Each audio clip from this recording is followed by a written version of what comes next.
grown as a musician. Beat the crafts, what I had to do while you sitting. So you listen and think about how dudes spitting. But dudes written's a product. Welcome to 3 Count Commentaries. Let's all waste our time talking about Smackdown from October the 29th, 2021, and which was not my favorite episode of Smackdown by any stretch of my imagination, by any twist or turn. This was not my favorite episode of Smackdown. In fact, I did not like this episode of Smackdown. So, let's get right into it. But because there's still, even on this episode, there's still some noteworthy things that happened. The opening segment. Charlotte comes out here talking about the division, how the division needs a leader. The division needs somebody for the girls to look up to. The division needs someone to guide them. And apparently Charlotte's going to be that one. This led to Banks coming out there. Says that you don't care about these women, you only care about holding them back. But, hey, where's my title match? To which Charlotte said that Sasha Banks has been selfish because he's beaten Sasha Banks so many times. It is time to face a new opponent. Which Sasha Banks said, are you just being gracious or are you really scared? This brought out Shotzi Blackheart, which warmed my heart because I was like, yes, finally. Finally, Shotzi's going to actually do something. She's been on the roster for like 2 months. What is she going to do? So she says, if you're looking for someone you've never faced before, boom, I'm your girl. So the crowd starts chanting for Shotzi. They've been chanting for Shotzi the whole night. Shotzi versus Charlotte Flair. This match was good. Shotzi's still not where she should be. Charlotte actually was trying to help her in this match, I can tell. She did a lot of good feeding for Shotzi as far as making sure she was in position and making sure Shotzi stayed on task. Let's put it like that. She was literally trying to guide Shotzi through this match, including damn near reminding Shotzi, hey, you need to super kick me right here by leading with her face in that situation. Shotzi almost botched a tope suicida, which I wrote down that the move should be banned. Shotzi broke out a tiger suplex, which I haven't seen in forever.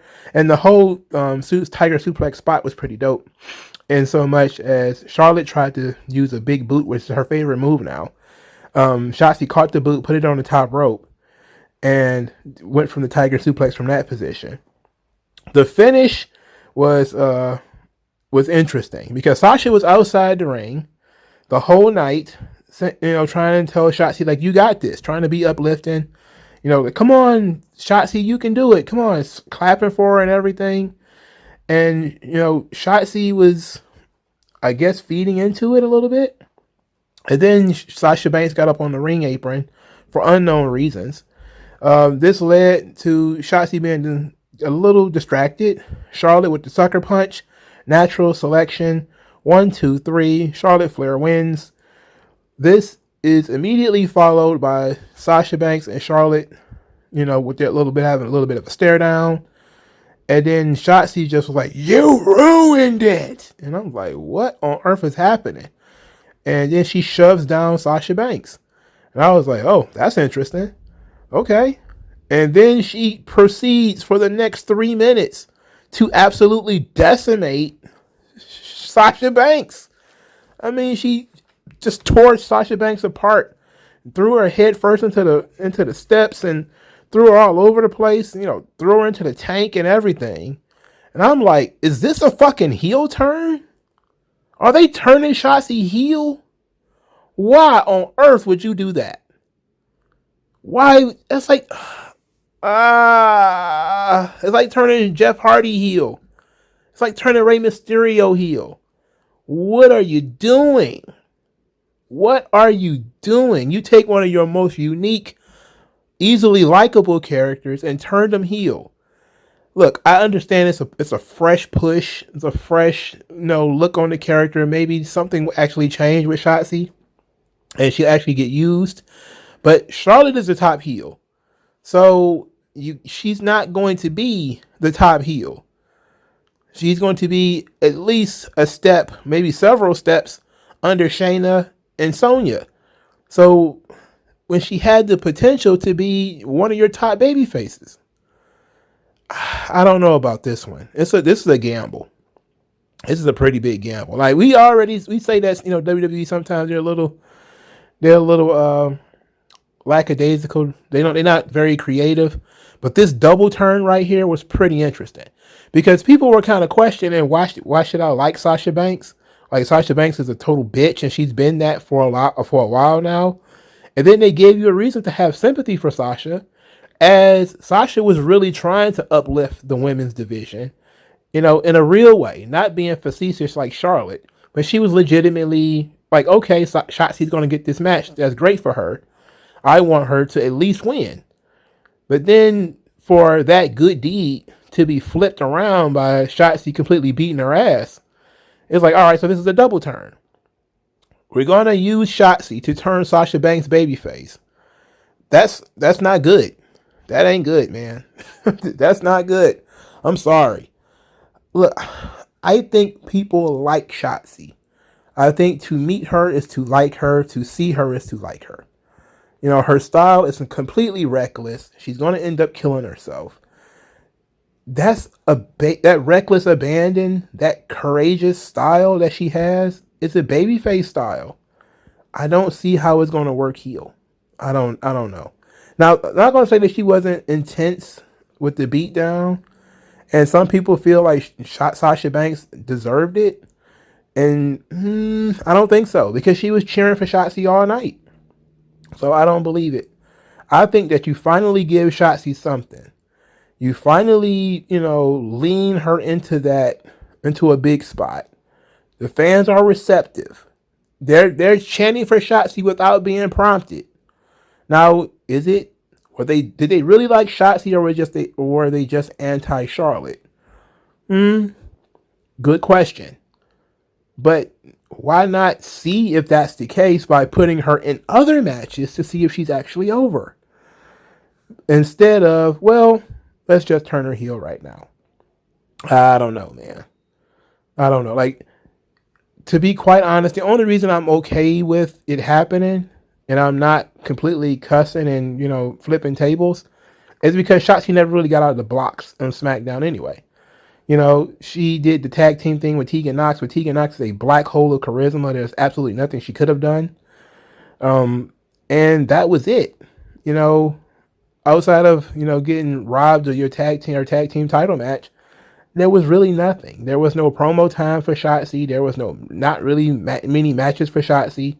She wasn't even put in that ridiculous Queen's Crown tournament.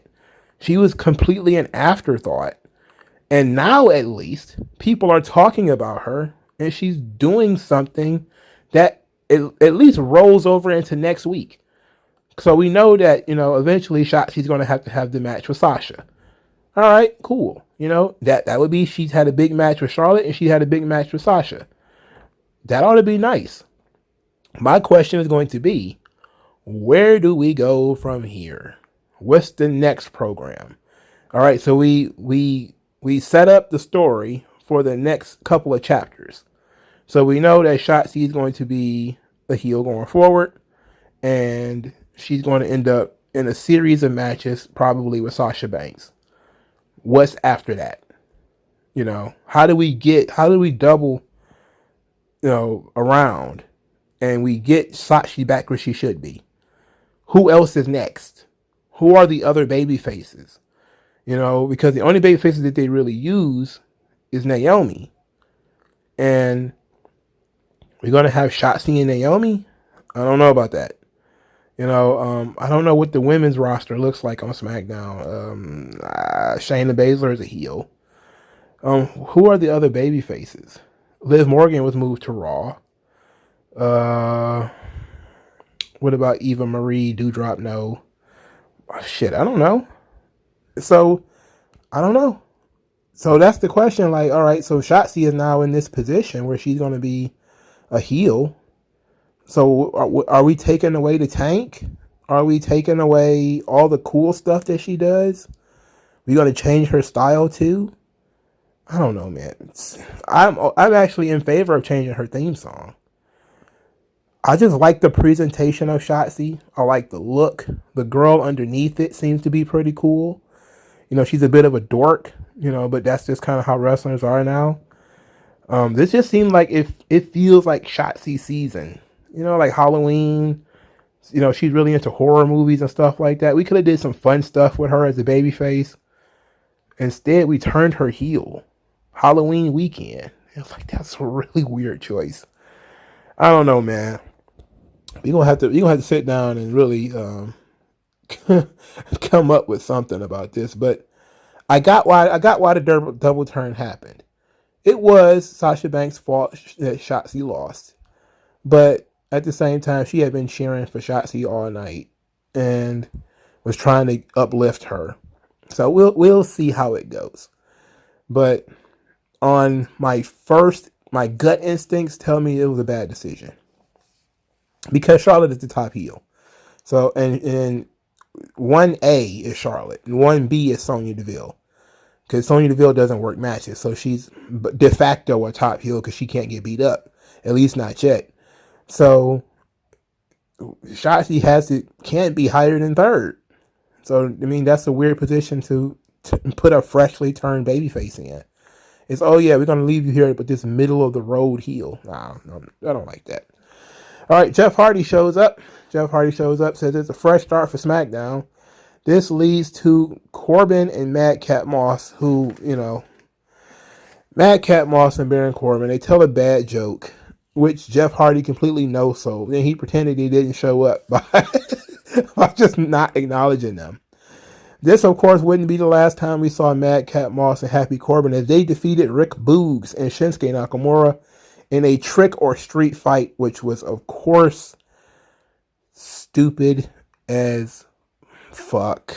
To which there were pumpkins outside the ring where the fans chanted for pumpkins and they put a pumpkin on Shinsuke Nakamura's head. I just can we go back to the days where we kind of pretended these Halloween didn't happen and Christmas and Thanksgiving, like this run of holiday seasons here where you have your Halloween match with your spiders and your skeletons and your pumpkins, and then you got to have your Turkey Day fight where a guy's going to get beat over. It's going to be a food fight. Somebody's going to get hit with a pie or a cake or something stupid like that. And then Christmas, where guys are going to have Christmas presents around the ring. And there's going to be bowling balls in it, billiard balls, thumbtacks, all kind of goofy shit. It's been on every wrestling show, except maybe Impact, this entire week. They have been doing Halloween shit. It was on Raw. It was on NXT. It was on Smackdown. It was on Rampage. It was on Dynamite. I'm like, holy shit. I'm okay with us doing one. Pick one show that's going to do your Halloween garbage, okay? And do it with mid-card guys. I'm talking low mid-card guys. Nakamura shouldn't be involved with this. To me, it feels like he's always involved in this stuff. Wasn't he involved with the musical chairs match and all that? Well, not the musical chairs match, but the musical segment with the gongs and the pianos and shit that was out there. And I think this is his second Halloween match. It's him and Cesaro. They always get put in these goofy matches. I cannot believe they did. What am I talking about? Of course I believe they did this. This is the WWE. It wouldn't be WWE if they didn't do a pumpkin match. Of course they did a pumpkin match. It's dumb as hell. The finish, though, was interesting. Garza and Humberto Carrillo show up with kendo sticks and hit Rick Boogs with it. This led Madcap Moss to hit his finish, and Madcap Moss and Happy Corbin win. So that seed was planted. Is Humberto Carrillo and Angel Garza going to be hanging out with Corbin and Moss? I certainly hope not, because while Corbin ruled as bum-ass Baron Corbin, Happy Corbin is awful. And Madcap Moss is not a good addition. And I don't think I want the four of them together. That would be the shits. I prefer Garza and Carrillo to be by themselves. If it's going to lead to Garza and Carrillo versus Shinsuke Nakamura and Rick Boogs, that could be fun. But also, Nakamura's the Intercontinental Champion. We probably should be focusing on that title, which has not had any focus on it in a long, long time. Since WrestleMania. The Intercontinental Championship has kind of fallen out of favor. Right after they gave it to Apollo Crews, it was kind of like, okay, we played with those toys. Now put them back in the box. And, there it is. That sucks. That sucks real, real bad. That sucks hard way. It was not good. It's not fun, not fun at all. Adam Pearce via video fines Brock Lesnar $1 million. In addition to calling his actions cowardly, because Adam Pearce is the heart and soul of WWE and will not be disrespected because he gives his all to this company. Paul Heyman is watching, biting his bottom lip, unsure of how to deal with this. Kayla Braxton saddled him, not in the way that you're thinking, get your mind out of the gutter. And she saddled him. What they call it on Seinfeld when you stand really next to somebody. In any event, she got real close. She asked him, what would Brock Lesnar do in this situation? Paul Heyman told us what Roman Reigns would do, that he would show up and smash people anyway. Then he starts cutting this, after Kayla Braxton prompted him to talk about Brock. What would Brock Lesnar do? To which he said Brock Lesnar would go up to the offices, start ripping out throats, and do other types of horrible things. And then said, that's what I think Brock Lesnar would do. But I haven't spoken to him. Which I thought was nice. Drew McIntyre had an open challenge. He said that there will be no open mic night. He's going to have an open challenge instead. Mustafa Ali is the one who answers the open challenge. Mustafa Ali says that he's strong, he's faster, quicker, more agile than Drew McIntyre. He's just playing better than him. They decided to have a match. Ali sold the shit out of some chops that McIntyre laid in. He sold one of those chops like he had gotten shot with a Desert Eagle at close range. Like he got shot out of a cannon. Of course, McIntyre wins the match after he threw Mustafa Ali all over the building. Short, but, not bad. Mustafa Ali, in his post-match segment, did a You People promo saying that the people choose to be against him. And the only reason they choose that is because his name is Mustafa Ali. And I said to myself, are we getting racial here, bud? Are we going to get racial, bud? Because I don't want to do that. I do not want to get racial on SmackDown. I don't want it. I don't want it. I don't want it. I don't want it because it's, for starters, it's not true. If I felt like it was true, then I would say run with it. But I don't feel like it's true. I feel like it's completely and totally manufactured. And that's why I don't really want it. It doesn't feel comfortable. So I would stay away from that. This is seemingly going to go the woke route, and I'm not a fan. I'm not a fan. That you don't like how I look. You don't like my people. And I'm saying, man, don't do that. Don't do it. Please don't do it. He gonna do it, ain't he?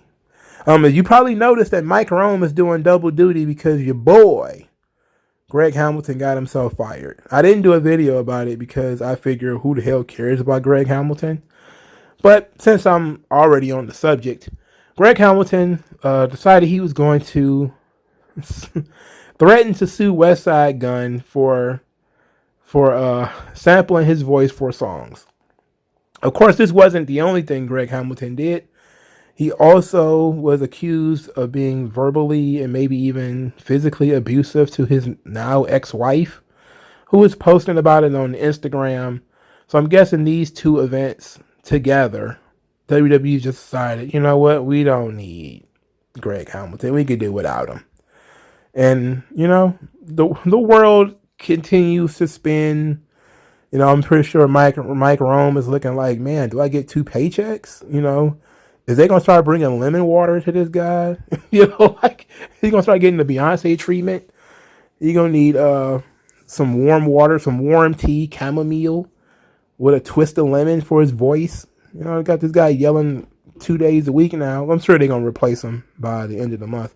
I mean, Greg Hamilton is, you know, he literally just got fired like a day or two prior to Smackdown. So, you know, it's, you know, pretty short notice. If I was them, I would bring in Alicia Tyler, who has been doing NXT. I think she's been doing a great job in NXT. I think it's time for her to bump her up to SmackDown. So I would do that. Greg Hamilton, you know, he gave his own job up for being a dickhead. Whether it was, you know, the accusations of his wife or him being stupid and trying to say, I'm going to get WWE lawyers on West Side Gun. It's like, what? They gave that dude like front row seats. He's like buddies with Wale. And they're trying to, you know, urbanize certain parts like NXT. They're trying to urbanize certain parts of it. And he can help with that. They're not going to let you fuck that up. Not over some samples. That's stupid. That is, Greg's idiot. He's an idiot. He's a fucking idiot. Nobody cares about Greg Hamilton. Fuck off, Greg Hamilton. Smarten up, you idiot. All right, where was I? What was I talking about? Okay, we got to talk about the New Day.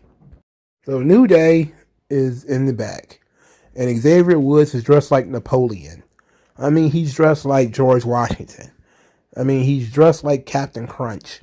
And he's coming down this hallway, and Kofi Kingston is the town crier. Hear ye, hear ye.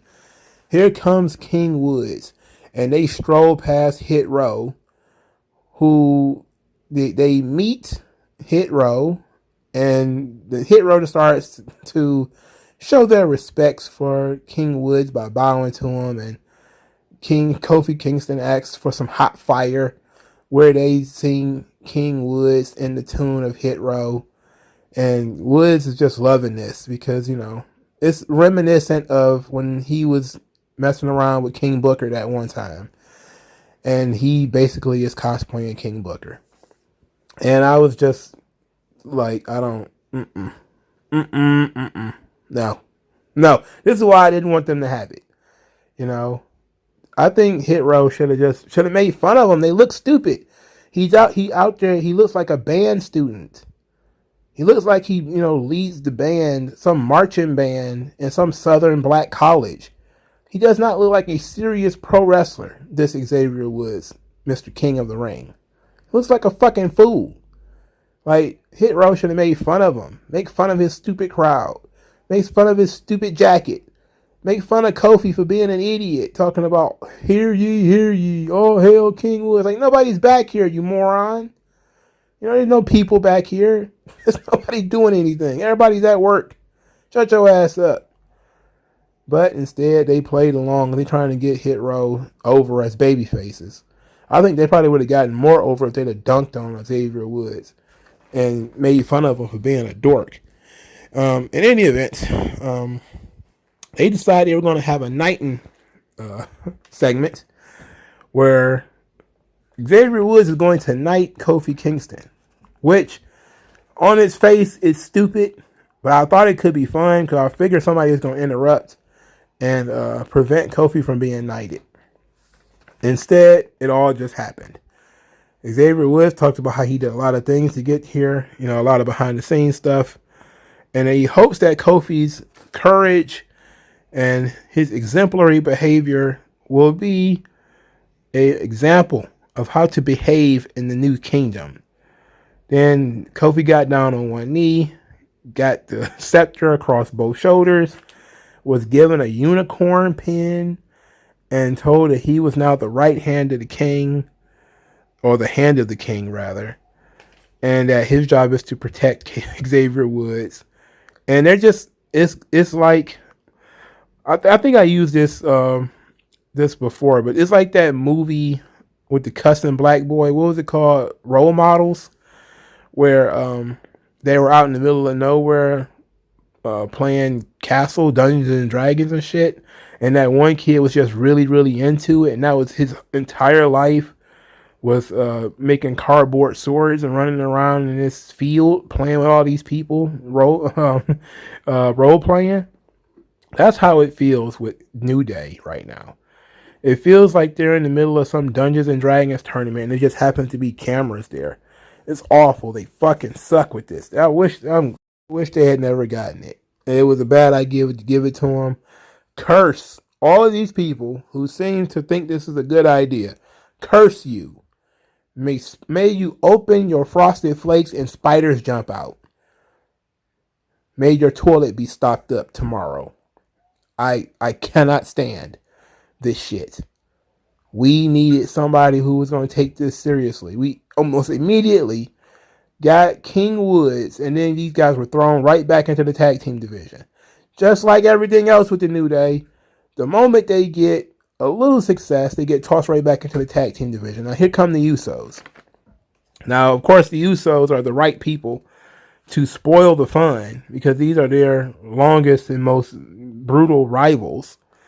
The Usos claim that this, that they're the ones and that this is their show now, and made fun of them because saying it's too early for Halloween.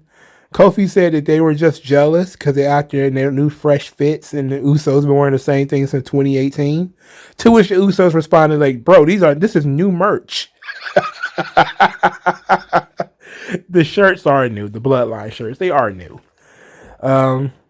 So Xavier Woods told him to silence and that they needed to have a trial by combat.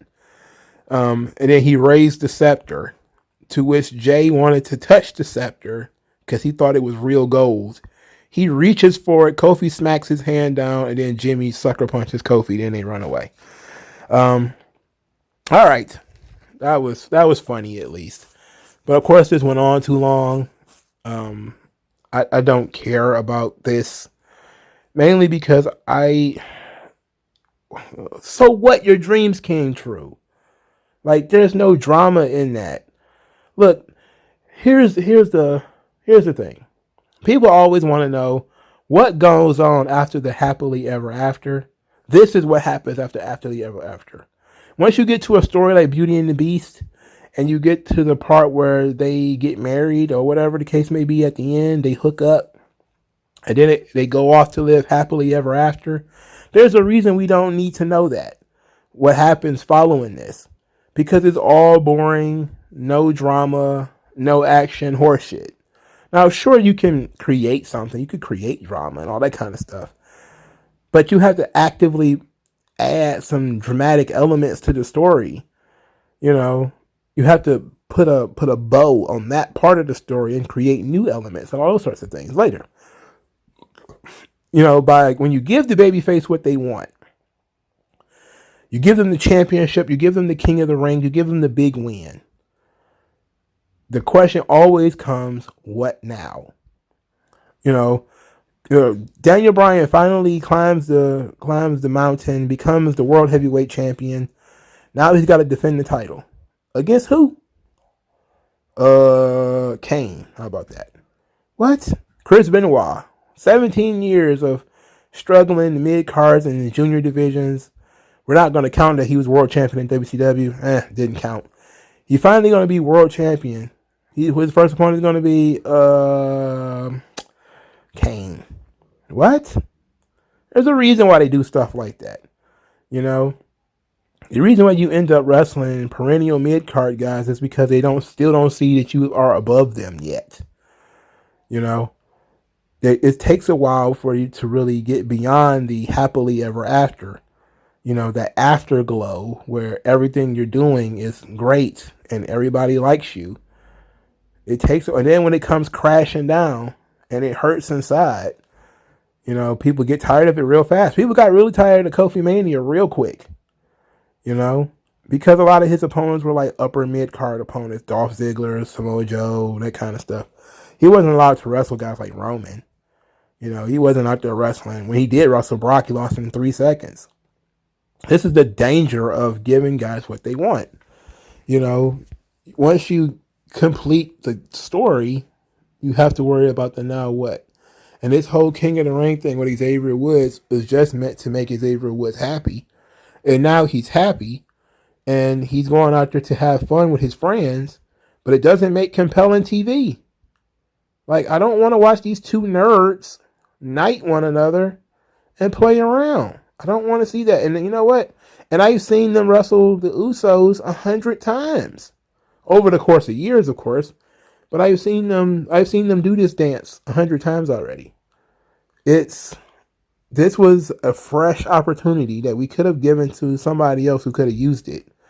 And yes, I'm sure Xavier Woods could have also used it. You know, not saying that he didn't deserve it. He's a very talented guy. But my issue is always going to be what could have been if you'd given it to Finn Balor or given it to somebody else who isn't a tag team wrestler and wasn't going to get caught in tag team matches. You know? But at the same time, this has some potential. So, backstage, Kofi and Woods says that Xavier said there's nothing that could go wrong as long as Kofi is at his side and Kofi is there to protect him. And that now is for the kingdom. He's so proud of that pin that he got. New Day and the Usos have incredible chemistry. They don't miss when it comes to matches. I'm not going to talk about this match that much other than a blind tag left to an Oklahoma Roll where Xavier Woods got the pin. They actually did an interesting thing where Xavier Woods was the heavy in this match, in so much that Kofi was the one that they got the heat on. And the hot tag was to Xavier Woods, who was the smaller of the two men, even though he's wider, he's shorter. So, Usos, New Day, not a bad match, actually pretty good. Shouldn't have been the main event, though. Shouldn't have been the main event because, doesn't feel like a main event for a show like Smackdown to me. It's, and then being the main event, it was introduced in the middle of the show, which is very strange decision making. All right, so the last thing we have to discuss, Sonya Deville and Naomi and Shayna Baszler. So Sonya Deville booked the match with Shayna Baszler and Naomi. Then Sami Zayn walked in to the shot complaining that, he hadn't been booked and said it was a badass decision to not book him, especially with Survivor Series looming and him being the elder statesman of SmackDown, and then it cut off. So I'm guessing was talking about, I guess he's going to be the leader of the SmackDown team of Survivor Series, or he's going to be one of the guys who wants to be the leader of Survivor Series.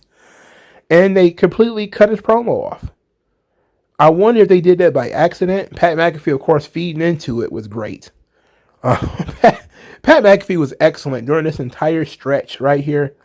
And I want to give him a lot of credit because he was great through this entire stretch of stuff here. He was actually pretty happy that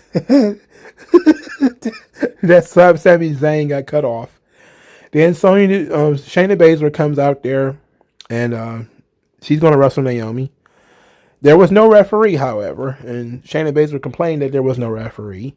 Sonya Deville said that the referee that she hired for this match got beat up by Brock Lesnar last week and therefore was not going to be there this week. And we're supposed to forget that there were other referees and other matches on this show. And she said she'll ref the match herself. So then we get Pat McAfee and Michael Cole, who are actually smart this time. They're not stupid. So they're like, oh, they just happen to have a shirt right at ringside, huh? And oh, look, it fits perfectly. Pat McAfee was talking about how terrible Sonya Deville is, how she stinks. Like, Sonya Deville stinks. She's awful. This is great. Like, Pat McAfee he also hates Corbin and Madcap Moss. Like, he likes some of the heels, but there's other heels that he really doesn't like. So it's all fun and games. Like, he doesn't come across like a complete and total babyface, but he is a babyface, and it's great. So he continued that Sonya Deville is a referee for Halloween. So the Shayna Baszler and Naomi match went exactly as you think it would. Sonya Deville would not count for Naomi. She did count very fast for Shayna Baszler, and Shayna Baszler wins. Naomi got really mad at Sonya Deville and tried to confront her after the match and ended up getting choked out. And backstage, Naomi said that one day she's going to get her hands on Sonya Deville, and if Shayna Baszler ever wants to have a real one-on-one, she'll be ready.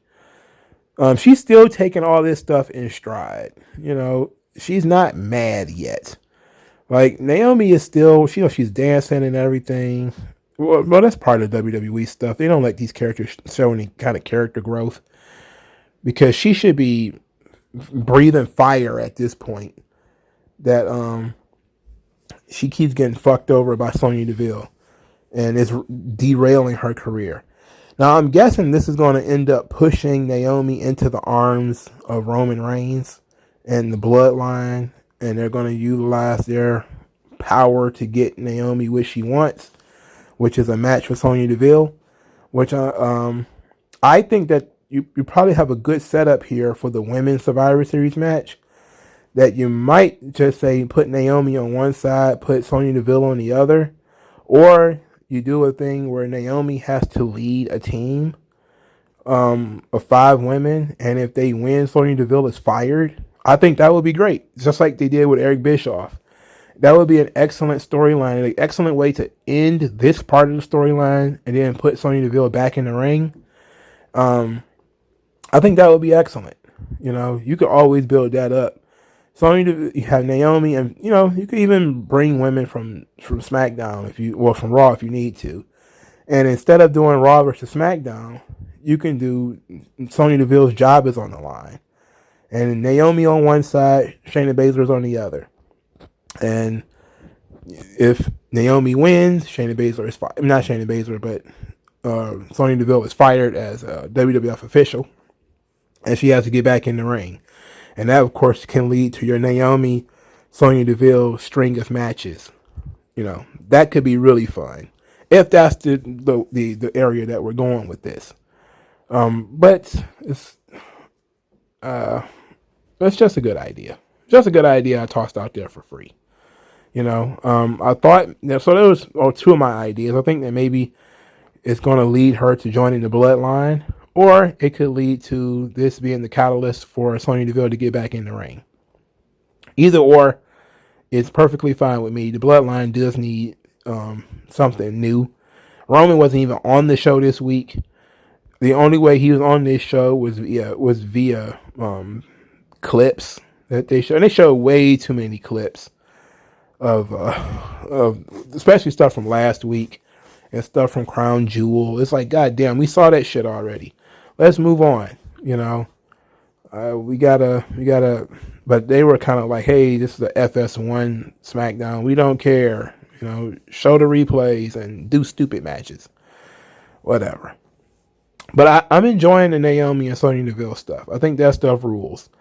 The Shotzi stuff, I think, was very interesting, even though I think it's kind of misguided. But I am open-minded about it. I'm gonna be an optimist on the concept of Shotzi Blackheart as a heel. I just want to see what they're gonna do. What's the plan? If there doesn't look like there's gonna be a plan, then I'm gonna be shitty. But if it looks like she's only gonna be a heel long enough to turn Sasha babyface, and then she's going to disappear and we're going to pretend she was never a heel in the first place, that's going to be the shits. And I don't want that. Everything involving Happy Corbin is ass. I want Jeff Hardy, who teased winning championships he's never won before. There's only one left. That's the Universal title. So if that's where we're going with Jeff, we need to start building him now, because he was roadkill on Raw. We need to start rebuilding Jeff Hardy on SmackDown. So I think the show was that.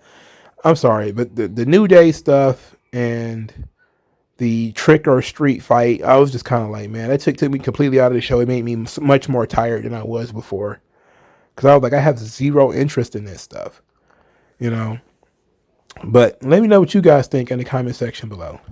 Like this video, share this video, subscribe to the channel, donate to the channel. Thank you guys for your time, and I'll talk to you guys later.